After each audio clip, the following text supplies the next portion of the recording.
Suscríbete.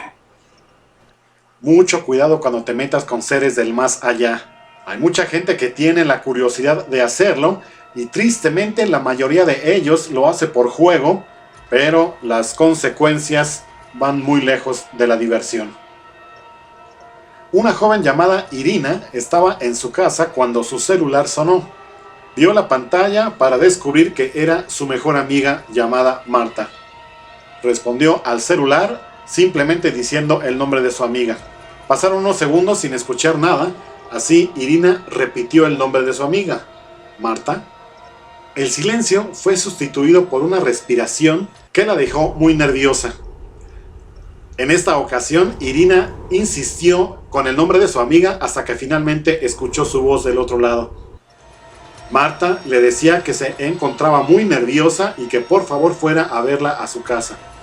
Irina cortó la llamada, salió corriendo y cuando caminaba por la calle, recordó que unos meses atrás la propia Marta le había llamado a su casa pidiéndole que fuera a verla, una situación parecida, aunque en aquella ocasión no se escuchaba tan nerviosa, y al llegar a casa de su amiga, la encontró con un grupo de gente que ella no conocía, pero que le habían jugado una desagradable broma. A pesar de que Marta, como dije, era su mejor amiga, en esa ocasión Irina se molestó mucho con ella, ya que le pareció muy pesada la broma. En aquella misma noche, ya tranquilas, Irina le preguntó a Marta quiénes eran esas personas. Se notaba que Marta no quería entrar en detalles y solo le dijo que se trataba de un grupo de gente al cual ella frecuentaba cada semana desde hacía un par de meses. A Irina le extrañó que nunca antes le había platicado de este grupo. Recordando esto y mientras caminaba hacia casa de su amiga, fue bajando la velocidad para evitar ser víctima de otra broma pesada.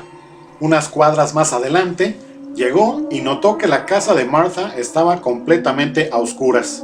La puerta estaba abierta, así entró rápidamente para buscar a su amiga. Al estar ya rodeada por la oscuridad, el nerviosismo se apoderó de ella y comenzó a llamar a Martha varias veces. Subió la escalera y cuando llegó hasta arriba vio que la habitación de su amiga estaba cerrada. Tocó a la puerta y ahí por primera vez escuchó la voz de Marta que le decía que pasara. La voz era apenas perceptible. En un murmullo simplemente decía: Irina, pasa por favor. La joven así lo hizo, abrió la puerta, encendió la luz y vio a su amiga de pie recargada en la pared. Algo que llamó su atención es que frente a Marta había 3 sillas acomodadas como si se hubiera dado una reunión y frente a las sillas estaba la cama de su amiga. Al ver las sillas colocadas ahí, se preguntaba por qué Marta estaba recargada en la pared y no sentada en la cama o en alguna de las sillas. Todas estas reflexiones fueron interrumpidas cuando se dio cuenta que su amiga estaba llorando. Tenía la cabeza agachada y las manos pegadas a la pared, por tanto no podía verle el rostro. Irina se acercó lentamente hacia ella preguntándole qué le ocurría, y cuando estaba a medio paso de su amiga, ella levantó la cara, la vio a los ojos y le dijo: no quiero hacerlo. Irina notó el inmenso terror que había en la mirada de Marta. La abrazó y la llevó a la cama para acostarla. Estuvieron platicando durante varias horas, durante las cuales Marta le confesó todo lo que había ocurrido esa noche, haciéndola prometer que no lo compartiría con nadie. Al terminar la historia, Marta se había tranquilizado y se quedó dormida. Irina decidió quedarse acompañando a su amiga, así se acostó a su lado. Un par de horas más tarde, Irina escuchó cómo llegaban los papás de Marta a casa y a la mañana siguiente, cuando bajó a desayunar con ellos, se dio cuenta que Marta no estaba ahí. Todo el día estuvieron buscándola, llamando a amigos y yendo a los lugares que ella frecuentaba. No lograron dar con ella. Entrada la siguiente madrugada, ya desesperados, Irina no sabía si confesar lo que su amiga le había contado la noche anterior. Lo que la hizo reaccionar para finalmente contar todo fue la noticia del asesinato de 3 personas muy cerca de su casa.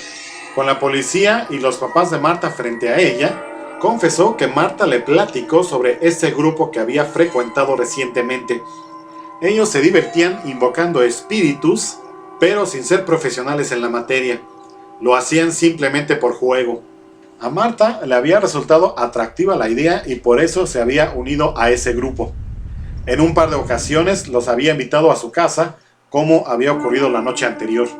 Según Marta le confesó a Irina, en esa ocasión habían invocado a un demonio, el cual resultó violento y asesinó a todos menos a ella. A Marta, a cambio de su alma, le había pedido que asesinara a 3 personas. La única condición es que tenía que estrangularlos. Para cuando Irina llegó a casa de su amiga, ella se encontraba desesperada y por eso había dicho las palabras que Irina escuchó. Durante varios días que se convirtieron en meses, la búsqueda de la policía y de la familia por Marta no dio frutos. Irina todos los días oraba por el alma de su amiga, sin embargo, hasta hoy el paradero de la joven es un misterio. Quizá el demonio finalmente se la había llevado, o quizá ella, como parecía, había cedido a sus deseos asesinando a esas 3 personas.